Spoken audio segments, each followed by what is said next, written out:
मुलांच्या सुट्ट्या असल्या म्हटल्या की केक तर घरी झालाच पाहिजे.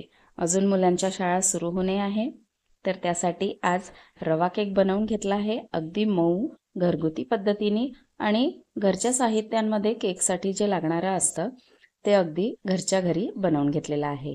तर इथे मी बारीक रव्याचा वापर केलेला आहे आणि त्याचसोबत मी बरोबरीने साखर घालून घेतलेली आहे. इथे मी बारीक करून घेतला आहे. बारीक रवा असला तरी एकदा तुम्ही मिक्सरमधनं फिरवून घ्या आणि साखर पण इथे बारीक करून घेतलेली आहे. त्याचसोबत मी इथे मिल्क पावडरचं एक पूर्ण पॅकेट घातलेलं आहे आणि थोडंसं पातळ करून तूप घालून घेतलेलं आहे आणि 2 टेबलस्पून इतकं बटर घातलेलं आहे. तुम्हाला पूर्ण तूप घालायचं असेल तर पूर्ण तूप पण घालून घेऊ शकता. इथे अर्धा चमचा मी बेकिंग पावडर यूज केला आहे आणि त्याहून अर्धा बेकिंग सोडा यूज करायचा आहे. सगळं हे आपल्याला परत एकदा मिक्सरमधनं करून घ्यायचं आहे. इथे मी 2 टेबलस्पून दह्याचा वापर केला आहे. सोड्याला ॲक्टिवेशन यायसाठी म्हणून इथे आपल्याला दह्याचा वापर करायचा आहे आणि इथे थोडं थोडं करून मी दूध घालणार आहे, जसं त्याचं रिक्वायरमेंट आहे. हे बघा, पूर्ण एकसाथ सगळं बारीक करून घेतलेलं आहे. जास्तीचे भांडे न भरवता इथे डायरेक्ट मिक्सरमध्येच बारीक करून घ्यायचं आहे. कन्सिस्टन्सी लक्षात घ्या, एवढीच हवी आहे आपल्याला, यापेक्षा जास्त नको आहे पातळ. यात दूध मला अजून नको आहे म्हणून मी ते बाजूलाच काढून ठेवलेलं आहे. इथे इसेन्स घातलेला आहे मी व्हॅनिला फ्लेवरचा. तुमच्या जो इसेन्स नसेल आहे तर तुम्ही विलायची पूड पण घालून घेऊ शकता. त्याच्याने पण अगदी छान फ्लेवर येतो.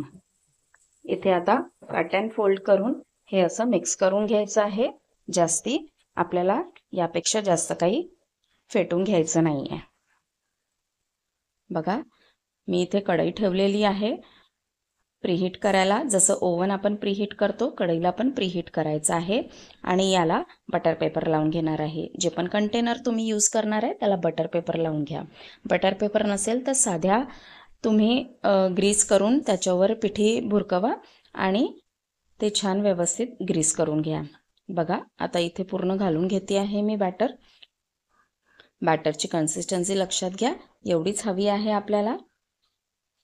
व्यवस्थित टॅप करून घ्यायचं आहे आणि त्याला आपल्याला ठेवून द्यायचं आहे.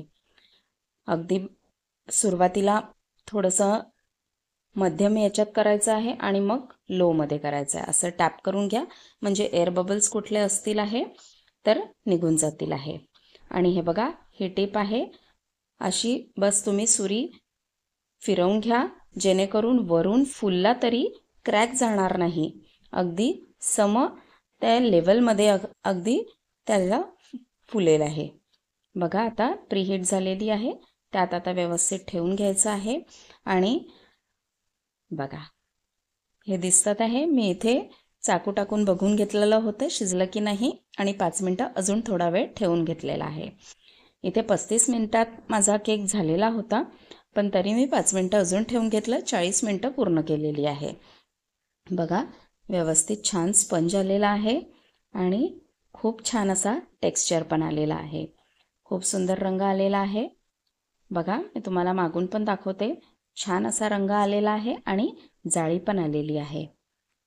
बघा, अगदी सुंदर रंग आलेला आहे. मी याआधी पण तुम्हाला रवा केक सांगितलेला होता, पण आता हा अजून एकदा वेगळ्या पद्धतीने सांगितलेला आहे. तेव्हा मी कस्टर्ड वापरलेला होता आणि आज साध्या पद्धतीने केलेला आहे. तुम्ही तो पण जाऊन बघू शकता चॅनलवरती. असे कट करून घ्यायचे आहे. अगदी थंड झाल्यावर काप करून घ्यायचे आहे. गरम गरम असताना इथे काप करायचे नाही आहे.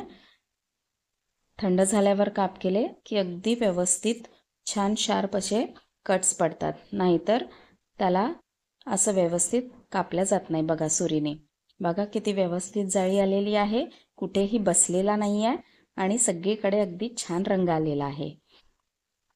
बघा, स्पंज पण अशी जसा पाहिजे तसाच आलेला आहे आणि चवीला पण खूप सुंदर झालेला होता. तुम्ही पण नक्की ट्राय करून बघा. अगदी सोप्या पद्धतीने सांगितलेलं आहे आणि ज्या टिप्स सांगितलेल्या आहेत त्या पण लक्षात ठेवा, तुम्हाला नक्कीच कामात येईल आहे. बघा, अगदी सगळीकडनं व्यवस्थित अगदी स्पंज आलेला आहे. चवीला पण तितकाच सुंदर झालेला आहे. अशाच नवीन व्हिडिओसोबत